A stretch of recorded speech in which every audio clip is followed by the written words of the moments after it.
Welcome to my new channel Philosophy Blocks.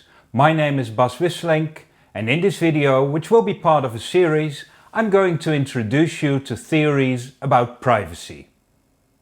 Privacy, of course, is a hotly debated subject, with stories of hacks, social engineering, identity theft becoming more and more common.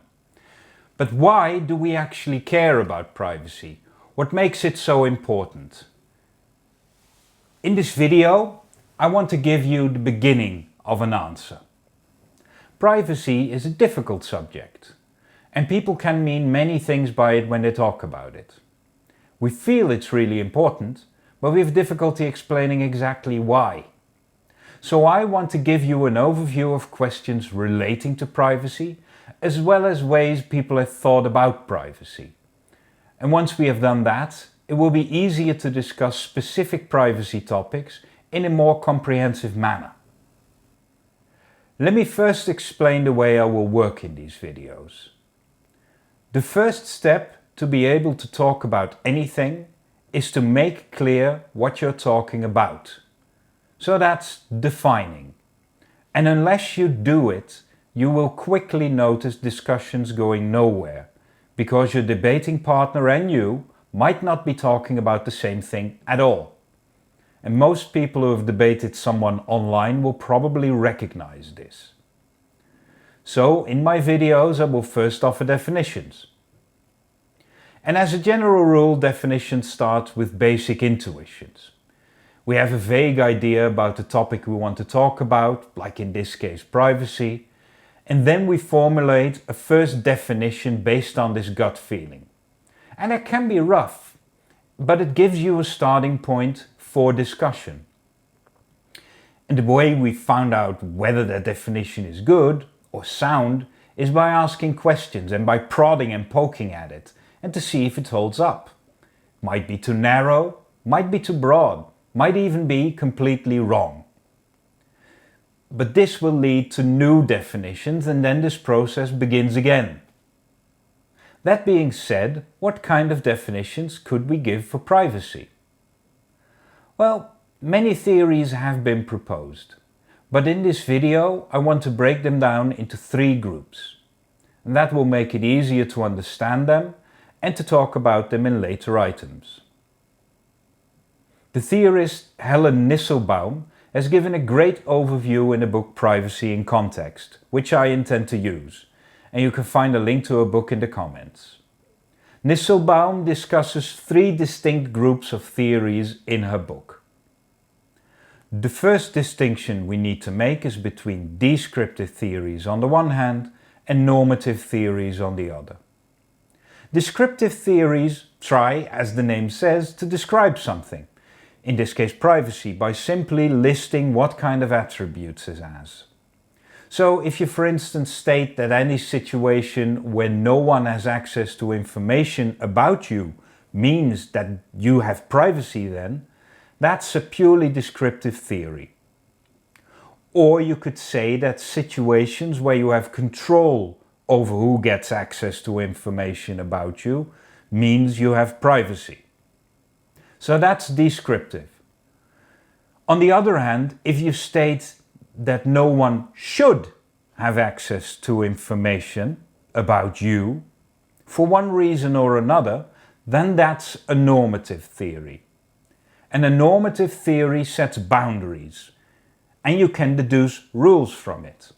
It creates limits to what you can do, usually in the context of something other that you want to achieve. So for instance, if a theory says we should have control over information about ourselves because otherwise our autonomy is threatened, then this is a normative theory. And we'll see that when it comes to privacy, a lot of theories tend to be normative, because theorists are trying to explore the limits of what persons or institutions can and cannot do, and that is a normative kind of theory. The second distinction Nisselbaum makes is between theories that define privacy in terms of access and theories that define privacy in terms of control over access. And that may sound a bit nitpicky at first, but as you will see, it has real-life impact and it determines how you think about privacy. So the access theories say that privacy is about the lack of access that somebody has to information about you. So here's an example. You are sitting on a toilet and you have closed the door. According to access theories, you are now in a situation where you have privacy. That seems logical and intuitive. So now let's add something to this example to explain the difference with control theories. You're still sitting on the toilet and you have closed the door. However, there's someone outside the door who has the freedom to open the door at will, and you cannot stop him from doing so. According to an access theory, you still have privacy in this situation. However, most people probably wouldn't say you had privacy. And this is where theories that state privacy is about control over your personal information come in. According to these theories, you do not have privacy in the second situation, because you do not have control over who can get information about you. And as I said, that may seem nitpicky, but when it comes to, for instance, designing applications and software, this kind of distinction really matters.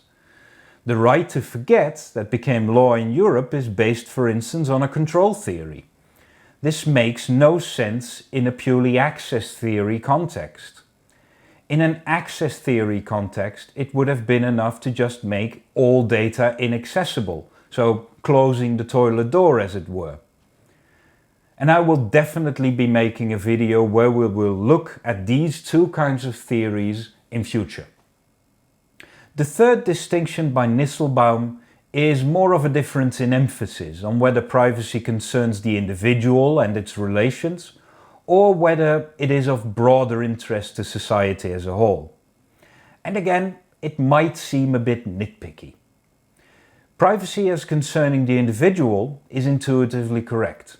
So theories that take this position point out that privacy is necessary for individuals to develop, to be creative and to be autonomous.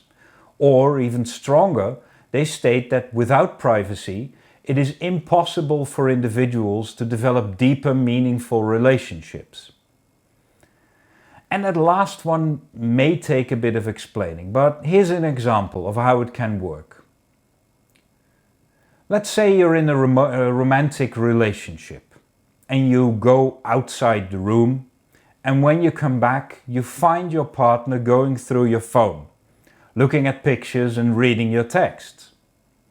Most people will consider this a serious breach of privacy, and it is considered bad form at best and relation ending at worst if somebody rummages through your phone or starts eavesdropping on your conversations. Meaningful relationships are closely related to privacy, it seems, and depend on how much privacy we allow others. There are, however, theorists that point out that by focusing too much on the individual, we lose sight of the fact that privacy is also a societal value, and even stronger, that society as we know it cannot exist without it. And these theories focus, among other things, on the view that privacy enables freedom of speech, freedom of association, freedom of religion, and that the secrecy of the vote, for instance, is definitely based on an idea of privacy. These ideas are much broader than just privacy being indispensable to individuals, but of course they depend on each other. And that's the end of this first installment about my series about privacy. As I said, this video is the first in a series in which I will discuss aspects of privacy, and I aim to release them every 2 weeks. If you want to be notified about my next video, please subscribe to the channel. And if you have questions, please put them in the comments and I'll try to address them in future videos. For now, thank you for your attention and goodbye.